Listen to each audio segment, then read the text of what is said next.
Hello students, मैं Vikrant sir. इस video में हम आपके सोशल स्टडीज़ के 20th lesson India and the UNO इस लेसन को रीड करेंगे और आसान भाषा में समझेंगे। तो ये लेसन है आपका 20th lesson India and the UNO. I hope आपको पता है यूएनओ का फुल फॉर्म क्या है, यूनाइटेड नेशंस ऑर्गेनाइजेशन। ओके, इस लेसन में हम ये समझने वाले हैं कि इंडिया और यूएन का रिलेशन किस तरह का है।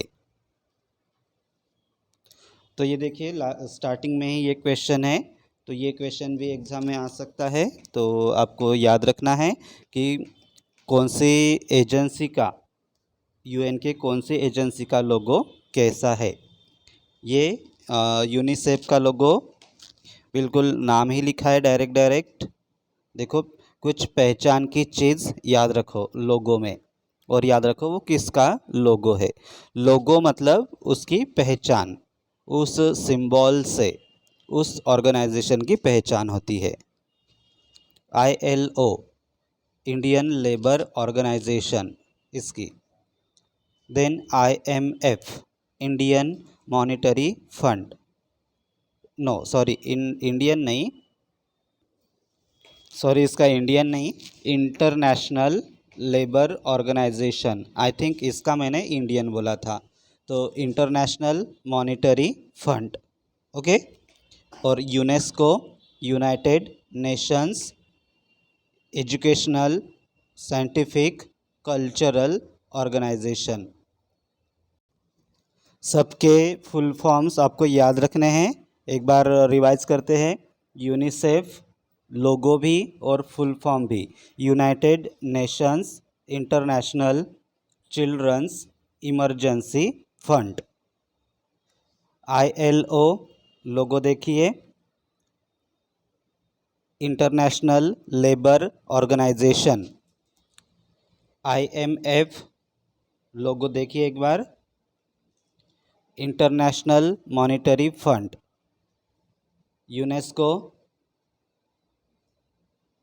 United nations educational scientific cultural organisation.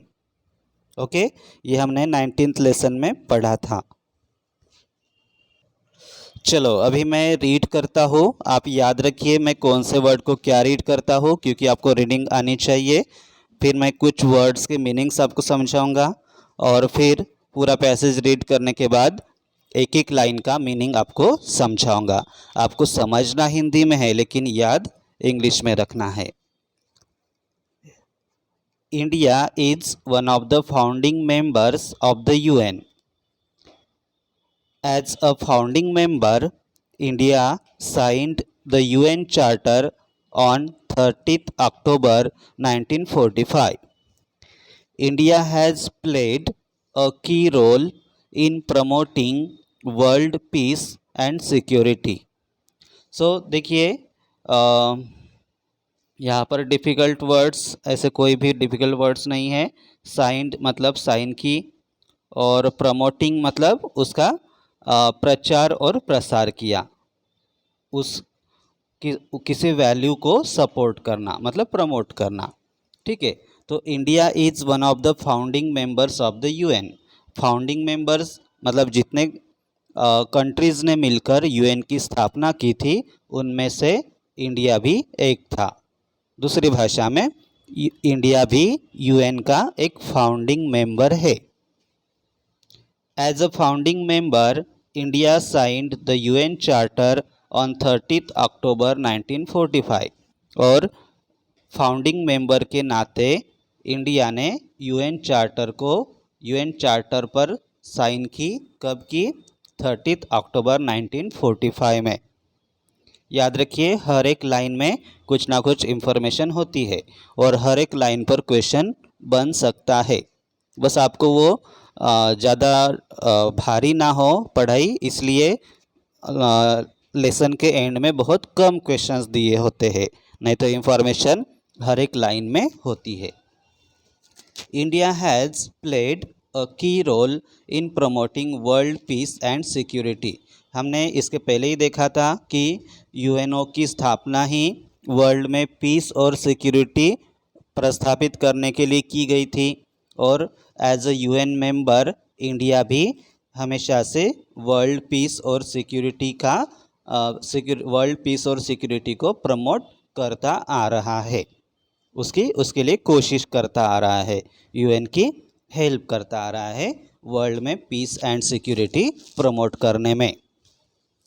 Okay, next, India's contribution to the united nations. अब ये लेसन ही यूएन और इंडिया के रिलेशन के आधार पर है, तो हम ये देखेंगे, पहला पॉइंट हम ये देखेंगे कि इंडिया का यूनाइटेड नेशंस के डेवलपमेंट में क्या कंट्रीब्यूशन है, इंडिया ने यूएन की मदद कैसे की है अभी तक। India has supported the cause of under privileged countries. Under privileged countries मतलब गरीब देश, जो गरीब देश है उनके फ़ायदे की बात की है हमेशा इंडिया ने, और उनके लिए जो भी यूएन के प्रोग्राम्स होते हैं उनको मदद करने के लिए उनमें इंडिया हमेशा पार्टिसिपेट किया है इंडिया ने। तो याद रखो, अंडर प्रिविलेज्ड कंट्रीज़ मतलब गरीब देश, गरीब देशों को मदद करने में इंडिया ने हमेशा यूएन की मदद की है। India opposed the policy of racial discrimination in south Africa. India ने हमें अपोज्ड मतलब विरोध किया, और साउथ अफ्रीका में जो रेशियल डिस्क्रिमिनेशन चल रहा था उसका इंडिया ने हमेशा विरोध किया है। रेशियल डिस्क्रिमिनेशन मतलब स्किन के आधार पर जो भेदभाव हो रहा था लोगों के बीच में, ब्लैक लोगों पर जो अन्याय हो रहा था उसका हमेशा इंडिया ने विरोध किया है। Racial discrimination was popularly known as apartheid. Racial discrimination को क्या कहा जाता था? अपार्थाइड। उसे प्रॉपर वर्ड है वर्णभेद। वर्ण मतलब स्किन का colour. When apartheid was abolished in South Africa, India re-established its relations with South Africa. Abolished मतलब हटा दिया गया या उस पर पाबंदी लगाई गई। जब साउथ अफ्रीका के गवर्नमेंट ने अपार्थाइड पर मतलब स्किन के आधार पर भेदभाव करने पर जब रोक लगाई तो तभी इंडिया ने साउथ अफ्रीका के साथ जो अपने रिलेशंस थे वो कंटिन्यू किए। पहले इंडिया ने वार्निंग दी कि अगर आपने अपने देश के अंदर जो भी रेशियल डिस्क्रिमिनेशन है वो उस पर रोक नहीं लगाएंगे तब तक हम आपसे कोई भी रिलेशन नहीं रखेंगे। फिर जब साउथ अफ्रीका में इस पर रोक लगाई गई, अबोलिश किया गया रेशियल डिस्क्रिमिनेशन को, तब इंडिया ने साउथ अफ्रीका के साथ फिर से अपने रिलेशंस शुरू किए। India has always participated in the UN aid missions. Aid मतलब मदद। यूएन ज़रूरतमंद देशों के लिए जो मिशंस चलाता है, एड मिशंस चलाता है। Aid missions, okay, not admissions. तो उन मिशंस में इंडिया ने हमेशा पार्टिसिपेट किया है। India has been active in maintaining world peace. India हमेशा शांति का प्रचार प्रसार करता आ रहा है। इंडिया हमेशा इस वैल्यू को सपोर्ट करता आ रहा है कि वर्ल्ड में शांति बनाई रखनी चाहिए। इंडिया ने कभी भी किसी देश पर पहला अटैक नहीं किया है। सो आई होप इतना आपको समझ आ चुका है। एक बार रीड करते हैं। अभी आपने हिंदी में समझा, आप अभी इंग्लिश में समझे। मैं रीड करता हूँ, हर एक लाइन का मीनिंग आपको समझ आना चाहिए। India is one of the founding members of the UN. As a founding member, India signed the UN Charter on 30th October 1945.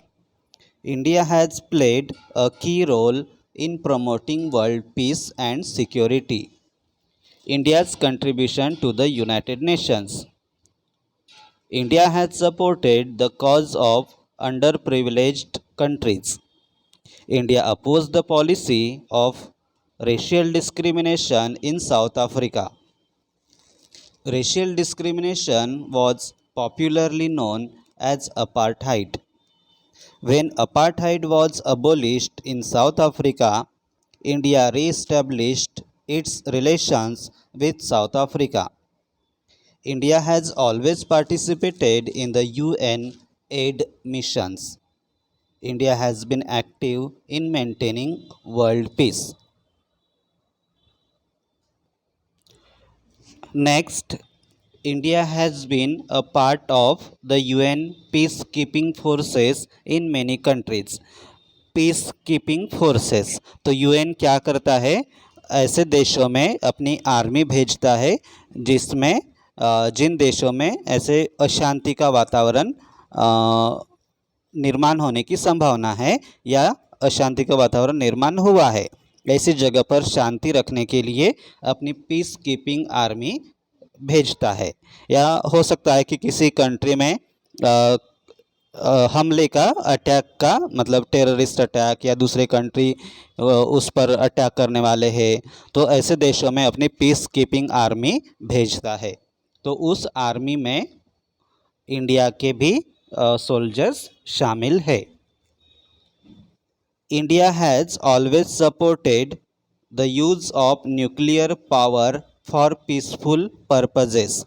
तो न्यूक्लियर पावर मतलब वो न्यूक्लियर डायनामाइट वगैरह जो होता है जिससे कुछ कंट्रीज़ ने क्या किए कि न्यूक्लियर अपने कंट्रीज़ में न्यूक्लियर टेस्ट करना ही नहीं, न्यूक्लियर को ये बैन कर दो ऐसे कहा। लेकिन इंडिया ने हमेशा ऐसे इस बात का सपोर्ट किया है कि हम न्यूक्लियर पावर का इस्तेमाल हम अच्छे कामों के लिए कर सकते हैं, डेवलपमेंट करने के लिए, इंसान का डेवलपमेंट करने के लिए हम न्यूक्लियर पावर का इस्तेमाल कर सकते हैं, ऐसे अपना विचार दुनिया के सामने रखा। India has supported the use of uranium for generation of electricity which is important for development. Uranium से बॉम्ब वगैरह बना सकते हैं जो इंसान की तबाही करते हैं, ऐसे हथियार बना सकते हैं, लेकिन उसके साथ साथ यूरेनियम से इलेक्ट्रिसिटी भी तैयार कर सकते हैं। तो इंडिया ने यूरेनियम के इलेक्ट्रिसिटी जनरेशन के पर्पज़ को सपोर्ट किया। इंडिया ने हमेशा अपोज़ किया कि न्यूक्लियर पावर का इस्तेमाल, यूरेनियम का इस्तेमाल हम ये दूसरे देशों को नुकसान पहुंचाने के लिए नहीं करेंगे, उनका इस्तेमाल हम हमारे डेवलपमेंट के लिए, ह्यूमन बीइंग के डेवलपमेंट के लिए करेंगे। ये हम अपनी बाजू अपना विचार दुनिया के सामने रखा है।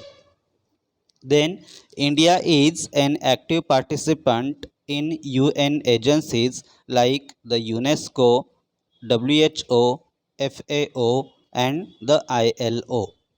इंडिया हमेशा UN की एजेंसीज जैसे यूनेस्को, WHO, FAO और ILO इनमें शामिल है, इनके काम में पार्टिसिपेटेड है। मतलब ये इंडिया में भी ये नाम आपको देखने को मिलते हैं, मतलब वो यूएन की ये एजेंसीज इंडिया में भी काम कर रही है। इतना रीड करते हैं। ये क्या है, किस बारे में है? India's contribution to the united nations. अभी मैं रीड कर रहा हूँ, आपको इंग्लिश के ही सेंटेंसेस आपको समझ आने चाहिए। India has been a part of the UN peacekeeping forces in many countries. India has always supported the use of nuclear power for peaceful purposes. India has supported the use of uranium for generation of electricity, which is important for development. India is an active participant in UN agencies like the UNESCO, WHO, FAO, and the ILO. अभी हम next point पढ़ने वाले हैं। अभी तक हमने देखा था कि इंडिया का क्या कंट्रीब्यूशन था यूनाइटेड नेशंस में। अभी हम यूएन का कंट्रीब्यूशन इंडिया की प्रोग्रेस में क्या है वो हम पढ़ने वाले हैं। UN's contribution to India's progress. The UN's most important contribution to India has been its support to the policy of non-alignment. तो यूएन का सबसे बड़ा सपोर्ट मतलब सबसे बड़ी मदद इंडिया को कौन सी है कि यूएन ने हमेशा इंडिया की जो पॉलिसी थी नॉन अलाइनमेंट की उसको यूएन ने सपोर्ट किया है। आई होप नॉन अलाइनमेंट की पॉलिसी क्या थी आपको वो पता है, वो हमने 18th लेसन में पढ़ा था। तो फर्स्ट पॉइंट में क्या याद रखोगे, यूएन ने इंडिया की नॉन अलाइनमेंट पॉलिसी को सपोर्ट किया था। सॉरी ये 18th लेसन में नहीं पढ़ा था हमने, इसी लेसन में आगे दिया है, ठीक है। ये नॉन अलाइनमेंट की पॉलिसी क्या है वो हम आगे देखने वाले हैं। सेकंड पॉइंट है द WHO, जिसका फुल फॉर्म है world health organisation, has helped India fight against major diseases and health problems like HIV AIDS and tuberculosis. तो WHO ने हमेशा इंडिया की हेल्प की है, किसमें, मतलब जो बड़े बड़े डिसीजेस है और जो हेल्थ से रिलेटेड प्रॉब्लम्स है उनको उनकी ट्रीटमेंट करने में, उन पर रोक लगाने में, जैसे कि HIV एड्स और ट्यूबरक्यूलोसिस ये जब बढ़ रहे थे इंडिया में, तब WHO ने इंडिया की हेल्प की थी, गाइडेंस किया था, एजुकेट किया था इंडियन डॉक्टर्स को, और जो भी ज़रूरत के सामान है मेडिसिन्स वगैरह वो उसका सप्लाई किया था।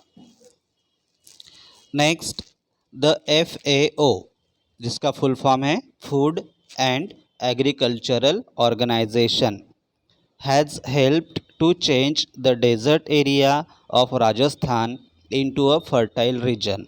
तो FAO जो यूएन की एक एजेंसी है, FAO उसने क्या किस काम में हेल्प की थी, राजस्थान का जो डेजर्ट एरिया है उसको एक फर्टाइल लैंड में, उपजाऊ ज़मीन में चेंज करने में हेल्प की थी।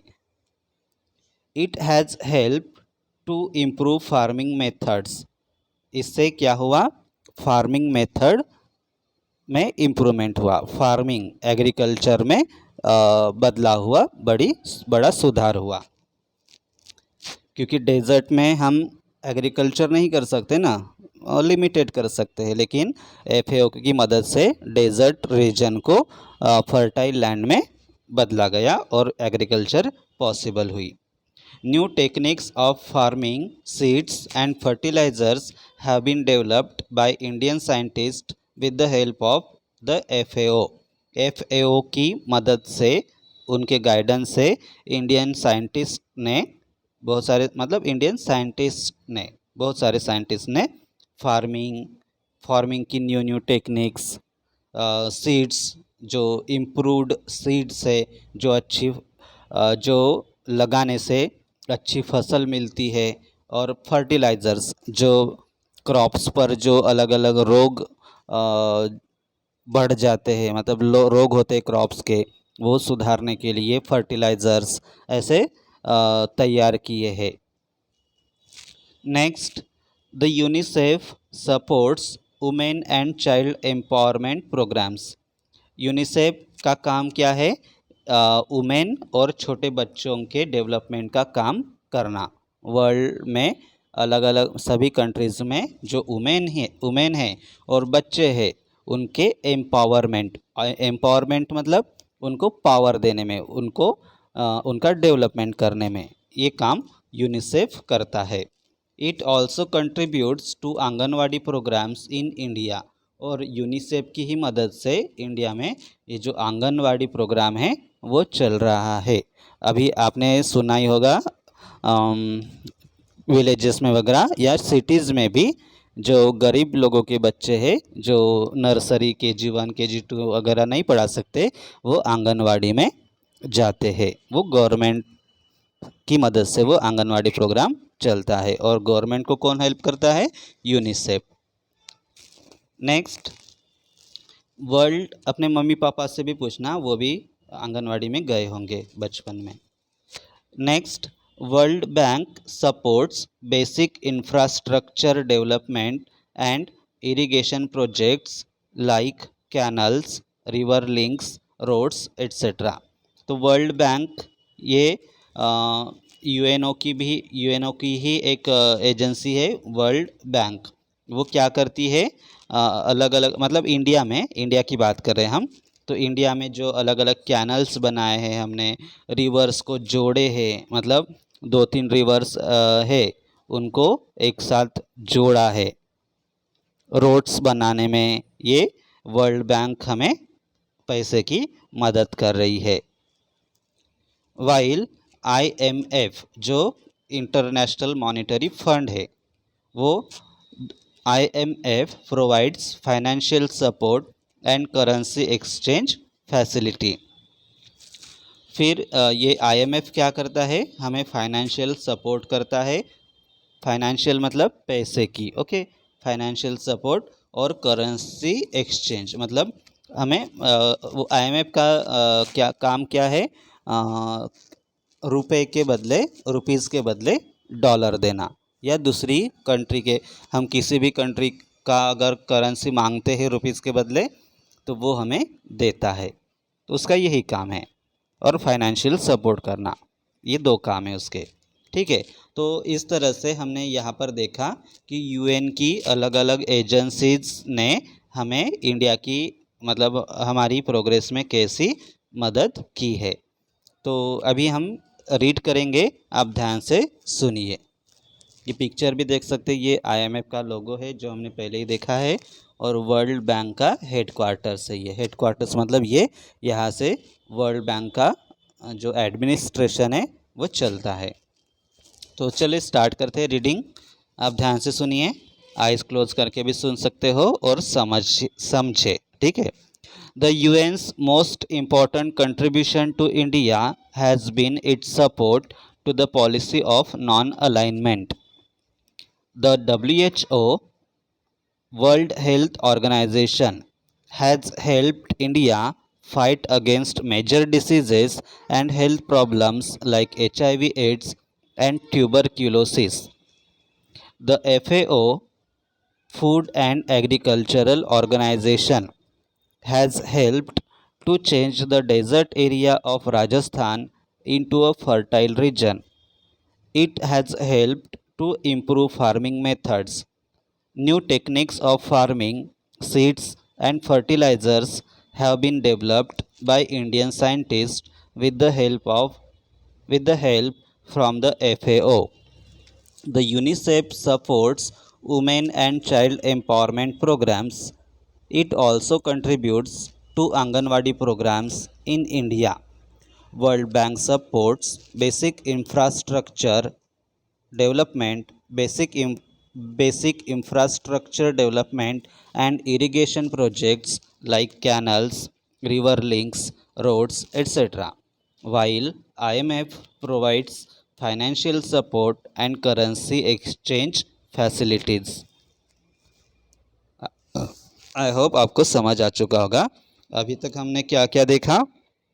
इंडिया का UN में कंट्रीब्यूशन, और सेकंड पॉइंट में देखा UN का इंडिया में कंट्रीब्यूशन, इंडिया की प्रोग्रेस में कंट्रीब्यूशन, ओके।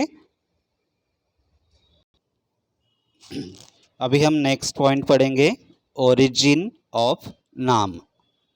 नाम का फुल फॉर्म है नॉन अलाइंड मूवमेंट, ओके, याद रखना। ओरिजिन मतलब उसका निर्माण, कि नॉन अलाइंड मूवमेंट का निर्माण, उसका जन्म कैसे हुआ, और ये क्या है, ये हम यहाँ पर पढ़ने वाले हैं। कौन सी movement? Non aligned movement. After the second world war the USA and USSR, USSR मतलब Russia, emerged as the two major world powers. हम एक एक सेंटेंस को समझते हैं। इमर्ज्ड मतलब आगे आए। तो सेकंड वर्ल्ड वॉर के बाद, आई होप आपको याद है कि सेकंड वर्ल्ड वॉर कब शुरू हुआ और कब तक चला। तो सेकंड वर्ल्ड वॉर के बाद यूएसए और यूएसएसआर, ये दो कंट्रीज़ बड़ी महाशक्ति के रूप में, मतलब महाशक्ति के रूप में, सुपर पावर के रूप में आगे आई। मतलब इनकी बहुत बड़ी जीत हुई और उन्होंने खुद को सुपर पावर प्रूव किया था। These two countries formed two rival groups, लेकिन वो दो एक दूसरे की दुश्मन थी। ये कंट्रीज एक दूसरे की दुश्मन थी। कौन कौन सी? USA and Russia. ओके। और उन्होंने अपने अपने दो एक दूसरे के दुश्मन ग्रुप तैयार किए थे।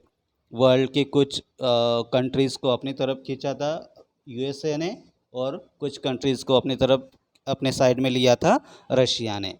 राइवल मतलब दुश्मनी, जो एक दूसरे के बहुत जानलेवा दुश्मन हैं। These groups were formed mainly on the basis of their military pacts. ये उनके जो ग्रुप्स थे वो मिलिट्री पावर के आधार पर उन्होंने वो बनाए थे। वो मिलिट्री कभी भी एक दूसरे के साथ लड़ने के लिए मतलब ऐसे रहती थी, रेडी रहती थी। As a result there was a danger of another world war. इससे क्या हुआ? वर्ल्ड वॉर में वर्ल्ड में तीसरे वॉर का डर सताने लगा। Many countries in Asia and Africa were becoming independent at that time. और बहुत सारी कंट्रीज़ उसी टाइम पर, एशिया और अफ्रीका की जो बहुत सारी कंट्रीज़ है वो अभी इंडिपेंडेंट होने की कगार पर थी। याद रखिए, सिर्फ इंडिया गुलाम नहीं था वर्ल्ड में। इंडिया जैसे ही बहुत सारी कंट्रीज जो थी, छोटी छोटी या कमज़ोर कंट्रीज़ थी, उन पर दूसरे देशों ने ये किया था, राज किया था अपना। तो ऐसे बहुत सारी कंट्रीज़ थी जो अभी 1945 के दौरान उसके आसपास इंडिपेंडेंट हो रही थी। कुछ हुई थी, कुछ होने वाली थी अभी 1-2 साल में। These newly independent countries were weak and poor. और ये जो न्यूली इंडिपेंडेंट, नई नई इंडिपेंडेंट जो हो गई, वो कंट्रीज़ कैसी थी? वीक और पुअर। इतने सालों से दूसरे कंट्री के गुलाम रहने के कारण उनका पूरी तरह से डेवलपमेंट नहीं हुआ था। इसलिए, और उन जिसका राज था उन कंट्रीज़ ने भी उनको लूटा था, तो वो गरीब थी और कमज़ोर थी, उनके पास खुद की मिलिट्री पावर नहीं थी। India was one such country, और उसमें उसी तरह की कंट्री इंडिया भी थी। आई होप ये समझ आ चुका होगा पैसेज। हम एक साथ रीड करेंगे बाद में। The major world powers wanted these newly independent countries to join their group. तो जो मेजर वर्ल्ड पावर मतलब यूएसए और यूएसएसआर, जो कि रशिया है, वो क्या चाहती थी कि ये जो कंट्रीज़ है न्यूली इंडिपेंडेंट कंट्रीज़, वो हमारे ग्रुप में शामिल हो।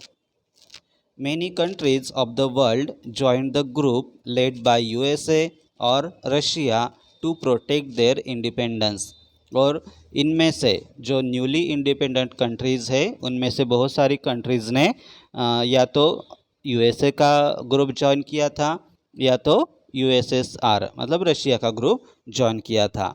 उनका ये उद्देश्य था कि हम अभी इंडिपेंडेंट हुए हैं, हमारे पास ना तो पैसा है ना तो पावरफुल आर्मी है, तो अगर हम ऐसे ही रहेंगे तो फिर से कोई एक कंट्री आएगी और हम पर राज करेगी, हमें गुलाम बनाएगी। इससे अच्छा है हम किसी ना किसी ग्रुप में शामिल होते हैं, हमें क्या होगा उस ग्रुप का उस ग्रुप के सभी कंट्रीज़ का और जिसके ग्रुप में भी शामिल हो रहे हम यूएसए या यूएसएसआर उनका भी हमें सपोर्ट हो जाएगा। इसलिए वो कंट्रीज़ उन दोनों में से एक ग्रुप में शामिल हुई। India realised that such an alignment with any group is another kind of slavery. Therefore, India decided not to align with any group. India को लगा, इंडिया रियलाइज्ड मतलब उसके ध्यान में आई, समझ आई बात, इंडिया को बात समझ आई कि अगर हम किसी ग्रुप में शामिल होते, मान लो यूएसए के ग्रुप में शामिल होते, तो हमें यूएसए के रूल्स रेगुलेशन, यूएसए अपने ग्रुप के लिए जो भी रूल्स रेगुलेशन बनाता है वो हमें मानना पड़ेगा। फिर यूएसए की जब यूएसएसआर के साथ लड़ाई होगी उस लड़ाई में भी हमें शामिल होगा। मतलब यूएसए के अगर ग्रुप में शामिल होंगे तो यूएसए के इशारों पर चलना पड़ेगा, अगर रशिया के ग्रुप में शामिल होंगे तो रशिया के रूल्स रेगुलेशंस फॉलो करके रशिया के इस पे इशारों पर चलना पड़ेगा हमें। तो ये एक प्रकार की क्या है, गुलामी ही है। तो इंडिया ने ये समझा कि हम अभी तक गुलाम ही थे, हम अभी तक गुलाम ही थे, अब आगे हम गुलाम नहीं रहना चाहते। किसी एक ग्रुप में शामिल होना मतलब दूसरी क्या है, गुलामी ही है। हम किसी भी ग्रुप में शामिल नहीं होंगे, ऐसा उसने डिसाइड किया, मतलब हमने, इंडिया ने। Next, The first Prime Minister of India, Pandit Jawaharlal Nehru, proposed the policy of non-alignment। और इसी भावना से, इंडिया की इसी भावना से नॉन अलाइनमेंट पॉलिसी का निर्माण हुआ, मतलब जन्म हुआ। He was supported by President Kwame Nkrumah of Ghana, President Gamal Abdel Nasser of Egypt, President Sukarno of Indonesia, President Josip Broz Tito of Yugoslavia. They laid the foundation of the NAM। तो India ने क्या किया, मतलब India के जो पंडित जवाहरलाल नेहरू थे first prime minister, तो उन्होंने डिसाइड किया कि अब हम किसी भी ग्रुप में शामिल नहीं होंगे, हम फिर से गुलामी झेलने के लिए तैयार नहीं है, हम अपनी खुद के मर्ज़ी से चलेंगे, हम अपनी गवर्नमेंट खुद के मर्ज़ी से चलेंगे, हम किसी भी ग्रुप में शामिल नहीं होंगे। इसी को क्या कहते हैं, policy of non alignment, policy of non alignment. तो और उनके पंडित नेहरू के इस पॉलिसी को सपोर्ट किसने किसने किया, और भी बाकी कंट्रीज़ के जो हेड थे उन्होंने किया, जैसे कि घाना के प्रेसिडेंट क्वामे क्रुमाह, इजिप्ट के प्रेसिडेंट गमाल अब्देल नासेर, और इंडोनेशिया के प्रेसिडेंट सुकार्नो, और यूगोस्लाविया के president Josip Broz Tito. They led the foundation of the NAM. और इन सब ने मिलकर क्या किया, नाम की स्थापना की, नाम को ऐसे मतलब उसका बेस बनाया कि हम नॉन अलाइंड रहेंगे, हम किसी भी ग्रुप में शामिल नहीं होंगे। ये 4-5 कंट्रीज़ है ना, उन्होंने उसका फाउंडेशन रखा नाम का, ठीक है। बाद में बहुत सारी कंट्रीज उसमें शामिल हुई, ठीक है। कौन कौन थे, घाना, इजिप्ट, इंडोनेशिया, यूगोस्लाविया और हमारा इंडिया, ऐसे 5 कंट्रीज़ ने नाम की फाउंडेशन तैयार की। इन्फोपेबल में देखते हैं, the principles of non aligned movement and Panchsheel were initiated by Pandit Jawaharlal Nehru. तो ये जो प्रिंसिपल्स थे मतलब तत्व थे, रूल्स थे नाम मूवमेंट के, और जिस पर आधारित ये नॉन अलाइनमेंट की प्रिंसिपल थे, ऐसे पंचशील, ये किसके द्वारा बनाए गए थे, पंडित जवाहरलाल नेहरू। इनकी वो आइडिया थी। तो चलो हम इसकी रीडिंग कर लेते हैं। आप आइज़ क्लोज करिए या बस मेरे कहने का मतलब है ध्यान से सुनिए और समझने की कोशिश करिए। After the second world war the USA and USSR emerged as the two major world powers. These two countries formed two rival groups. These groups were formed mainly on the basis of their military pacts. As a result, there was a danger of another world war. Many countries in Asia and Africa were becoming independent at that time. These newly independent countries were weak and poor. India was one such country. The major world powers wanted these newly independent countries to join their group. Many countries of the world joined the group led by USA or Russia to protect their independence. India realized that such an alignment with any group is another kind of slavery. Therefore, India decided not to align with any group. The first Prime Minister of India, Pandit Jawaharlal Nehru, proposed the policy of non alignment. He was supported by President Kwame Nkrumah of Ghana, President Gamal Abdel Nasser of Egypt, President Sukarno of Indonesia, and President Josip Broz Tito of Yugoslavia. They laid the foundation of the NAM. Infopable, the sorry, the principles of non-aligned movement and Panchashil were initiated by Pandit Jawaharlal Nehru. चलिए हम आगे बढ़ते हैं। अभी next page पर आए हैं। The first conference of NAM was held in Belgrade, Yugoslavia in सितंबर 1961। याद रखते जाइए। जैसा कि मैंने पहले ही बताया कि हर एक लाइन में कुछ ना कुछ इन्फॉर्मेशन होती है। तो कॉन्फ्रेंस मतलब उसकी बैठक या मीटिंग समझ लो। तो ये जो नाम में जितने भी कंट्रीज़ शामिल थी नॉन अलाइंड मूवमेंट में, उनकी पहली कॉन्फ्रेंस यूगोस्लाविया इस कंट्री के बेलग्रेड नाम के शहर में हुई थी सितंबर 1961 में।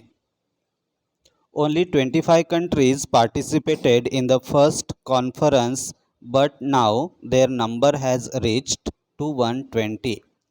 और इस पहले कॉन्फ्रेंस में बेलग्रेड में जो पहली कॉन्फ्रेंस हुई थी नाम की, उसमें सिर्फ 25 कंट्रीज़ ने पार्टिसिपेट किया था। लेकिन अभी नाम के कितने मेंबर कंट्रीज़ हैं? 120। India was the first country to speak of non alignment. Non alignment मतलब हम अलिप्त रहेंगे।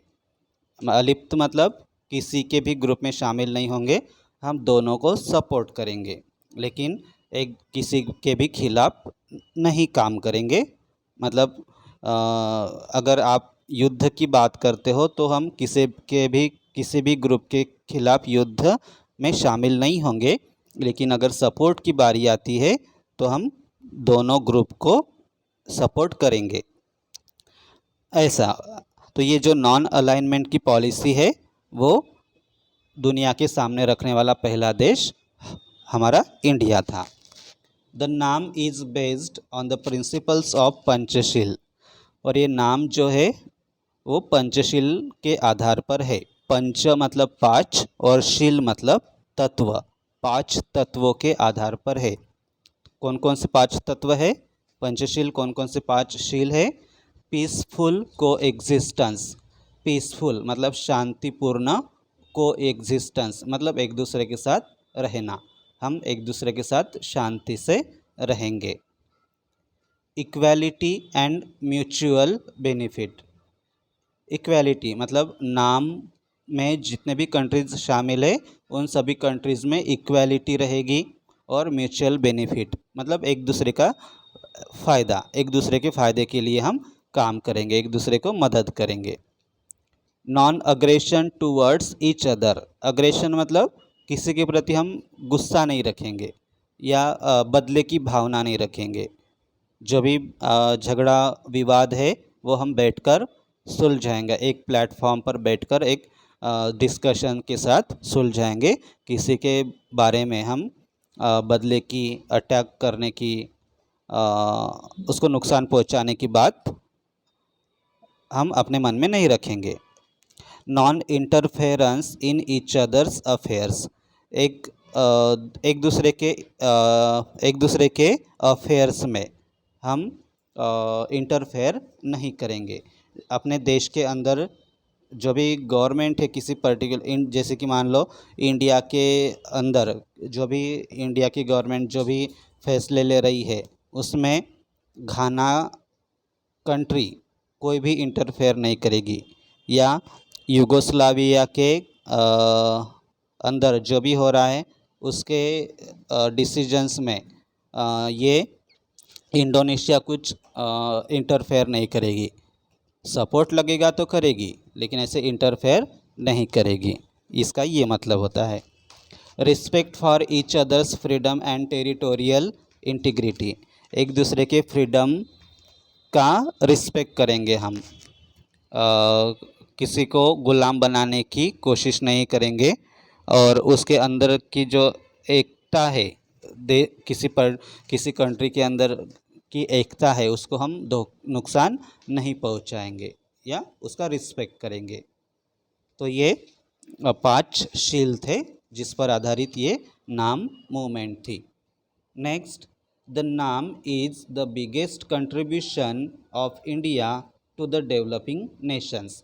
डेवलपिंग नेशंस मतलब जैसे 3 कैटेगरीज होती है।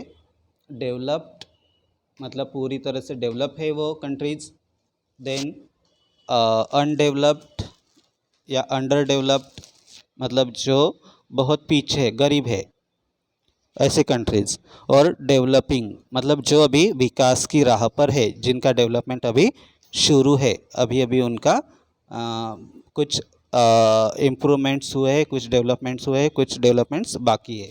तो इंडिया भी डेवलपिंग कंट्रीज़ में आता है। ठीक है, तो ये जो नाम है ये इंडिया की डेवलपिंग कंट्रीज़ को सबसे बड़ा उपहार है। अब इससे क्या फ़ायदा हुआ डेवलपिंग नेशंस को देखते हैं। Before the formation of NAM, small and poor countries had almost no voice in the united nations. अब यूनाइटेड नेशंस की भी स्थापना हुई थी पहले ही 1945 में, तो उसमें ये जो नए नए इंडिपेंडेंट कंट्रीज़ थी वो वीक थी, पुअर थी, और जो भी दूसरी भी कंट्रीज़ जो छोटी कंट्रीज़ है और गरीब देश है उनको यूनाइटेड नेशन में अपनी बात रखने का अधिकार नहीं होता था, या उतनी मतलब कोई उन पर ध्यान नहीं देते थे। जो बड़ी बड़ी कंट्रीज़ है उन पर ध्यान नहीं देते थे। लेकिन नाम से क्या हुआ, now these countries can raise their voice through the NAM. लेकिन अभी ये कंट्रीज़ क्या कर सकती है, नाम के माध्यम से। नॉन अलाइंड मूवमेंट, ये जो एक बड़ी ऑर्गेनाइजेशन है उसके माध्यम से अपनी बात यूएन तक पहुंचा सकते हैं, अपनी मांग, अपनी प्रॉब्लम यूएन के सामने रख सकते हैं। ओके, आई होप ये आपको समझ आ चुका होगा। चलो हम इतना रीड करते हैं, ध्यान से सुनिए। The first conference of NAM was held in Belgrade, Yugoslavia in September 1961. Only 25 countries participated in the first conference, but now their number has reached to 120. India was the first country to speak of non-alignment. The NAM is based on the principles of Panchashil.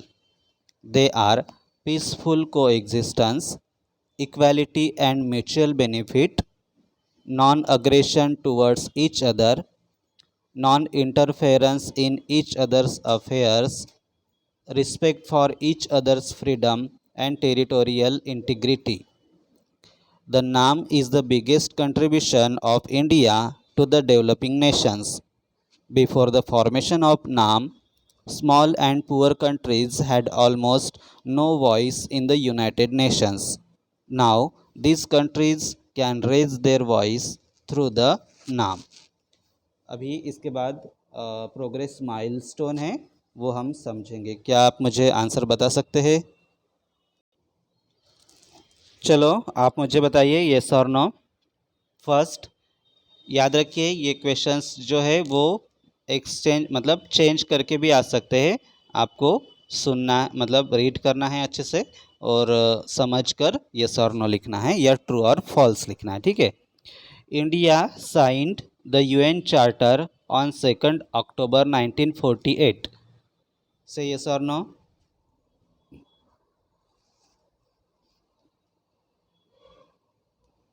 No. क्यों? क्योंकि उसकी जो date है और year है वो wrong है यहाँ पर। सेकंड, क्या आपको याद है इंडिया ने यूएन चार्टर कब साइन किया था?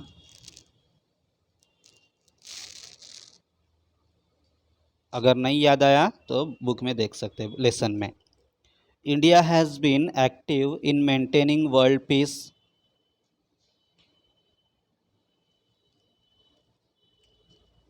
Yes. Third, the UNICEF does not support women and child empowerment programme. याद रखना है, ऐसे नॉट वगैरह होता है ना तो वो ध्यान से देखना है। Does not support. UNICEF women and child empowerment programmes को सपोर्ट नहीं करता। ऐसा हो ही नहीं सकता क्योंकि यूनिसेफ का वो काम ही है सपोर्ट करना, यहाँ पर नहीं करता ऐसा बताया है, इसलिए no. The IMF provides financial support and currency exchange facilities. Yes, IMF का काम ही है फाइनेंशियल सपोर्ट, अलग अलग कंट्रीज़ को फाइनेंशियल सपोर्ट करना और करेंसी एक्सचेंज फैसिलिटीज़ प्रोवाइड करना, ठीक है। सो आई होप ये लेसन आपने एंजॉय किया होगा और आपको समझ आ चुका होगा, ठीक है। तो इसी के साथ मैं इस वीडियो को एंड करता हूँ। और एक बात, अगर आप नवोदय की पढ़ाई कर रहे हैं तो नवोदय के भी कुछ वीडियोस मैंने बना कर रखे हैं इस चैनल पर। मैं वो उसकी लिंक आपको डिस्क्रिप्शन बॉक्स में या और कमेंट बॉक्स में दे दूंगा, ठीक है। उस लिंक पर क्लिक करना और आपको नवोदय के वीडियोस मिल जाएंगे। Okay, bye.